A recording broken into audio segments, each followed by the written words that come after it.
bloco anterior, lançamos um olhar sobre os grandes problemas de nosso planeta. No segundo capítulo da Laudato Si, o Papa Francisco expressa a grande importância do olhar da fé, com a convicção de que a ciência e a religião podem entrar num diálogo intenso e frutoso para ambas. Diz o Papa: é bom para a humanidade e para o mundo que nós, crentes, conheçamos melhor os compromissos ecológicos que brotam das nossas convicções.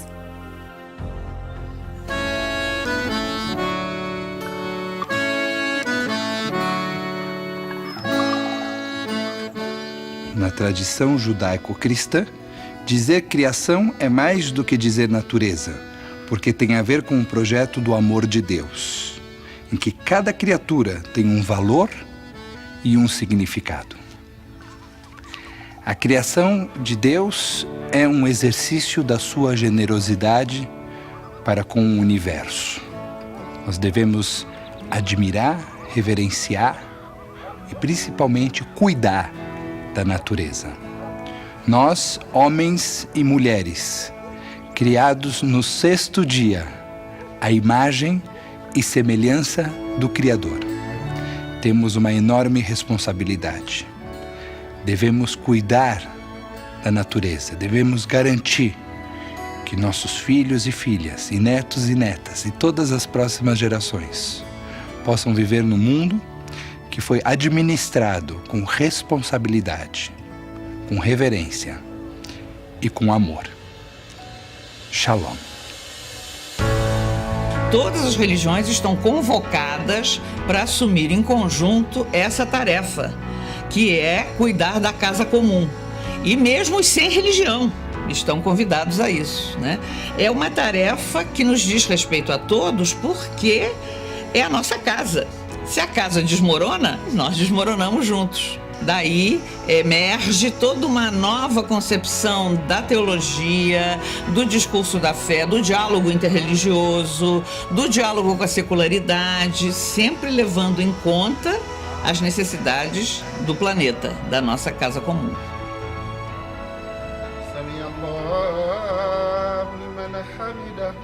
Precisamos de fazer a nossa parte para mantermos o quê?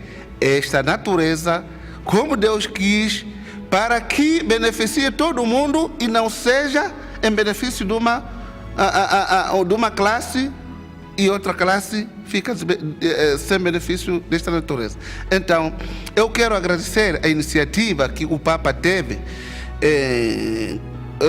trazer a ideia de cada religião para que eles possam abordar este tema. Afinal de contas, este tema é de interesse comum. Não é de uma religião para outra religião, mas sim interessa toda a humanidade. Então, muito obrigado pelo convite que me foi formulado para fazer parte desta encíclica. Espero que tenha ajudado para que as pessoas possam conhecer da parte da minha religião.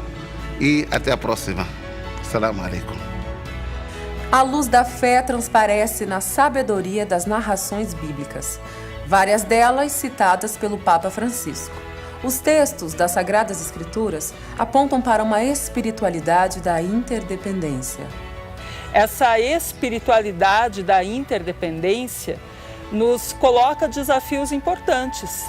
Desafios, por exemplo, como resgatar a dimensão do descanso. A relação do descanso, ela faz parte da sabedoria do próprio Deus. No livro de Levítico, tem várias passagens bíblicas que estão muito bem citadas nessa encíclica, de que era necessário que a terra também tivesse o seu tempo de descanso, porque a terra precisa se recuperar. Isso aponta para uma nova perspectiva de desenvolvimento. Não é um desenvolvimento que vai sugando da terra, simplesmente para atender à ganância humana por mais lucro. Então, nós não podemos estabelecer essa relação de exploração. A nossa relação deve ser de cultivo e de cuidado. E isso significa que a nossa relação precisa ser de resguardar, de guardar o que Deus criou.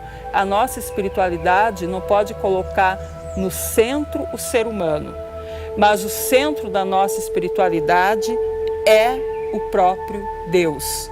Porque se nós fizéssemos ao contrário, nós acabaríamos por adorar outros poderes do mundo. Ou então, nós nos colocaríamos no lugar de Deus, chegando à pretensão de espezinhar sem limites a realidade criada por Ele.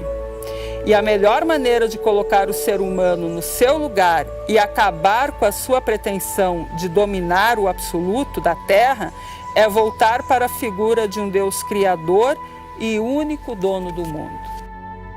Todos nós sabemos, pela doutrina social da Igreja, e o Papa Francisco recorda, que há o direito à propriedade particular.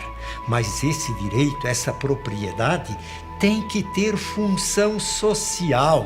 E quando carece dessa função social, há o desequilíbrio, há injustiça, há multidões sem escola, sem hospital, sem tanta coisa, quando outros desfrutam de todos os bens que destinou Deus para toda a humanidade. E quanto nos conforta termos o olhar de Jesus. O Filho de Deus assume toda a natureza, toda a condição humana. E esse Deus de bondade, esse Deus de ternura que se faz carne. Ele foi andarilho pela verde Galileia. Ele chega a comparar a ele mesmo com a videira. Eu sou o tronco da videira, vocês são os ramos. Quantas vezes fala de sementes, fala de crianças. Ele chama a nossa atenção para os pássaros do céu, para a água do lago. Quanto é importante que sigamos o exemplo de Jesus no seu encantamento, na sua poesia para com a casa comum que é o planeta Terra. Viva o Deus uno e trino em nossos corações e no coração da casa comum, o planeta Terra, que Deus Criador colocou em nossas mãos para que dele cuidemos com toda a ternura.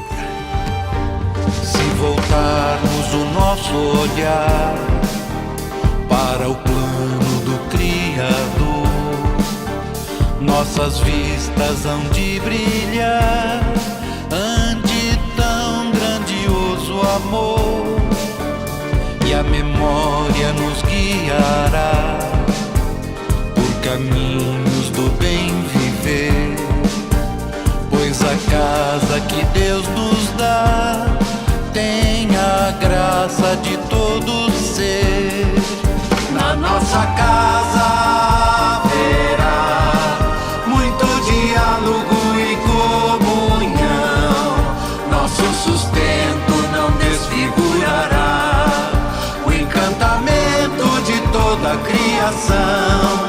Na nossa casa haverá muito diálogo e comunhão, nosso sustento não desfigurará o encantamento de toda a criação.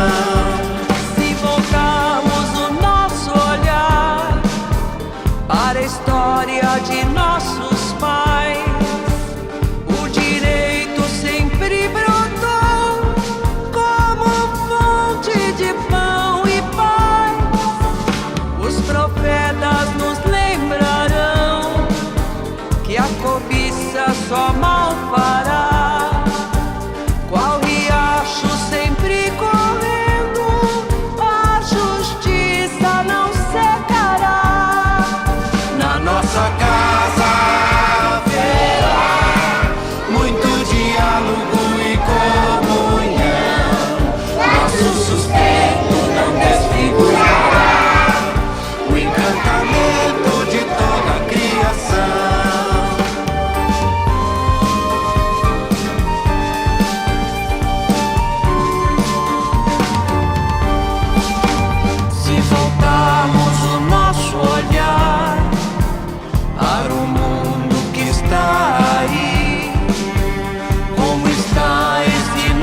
amor.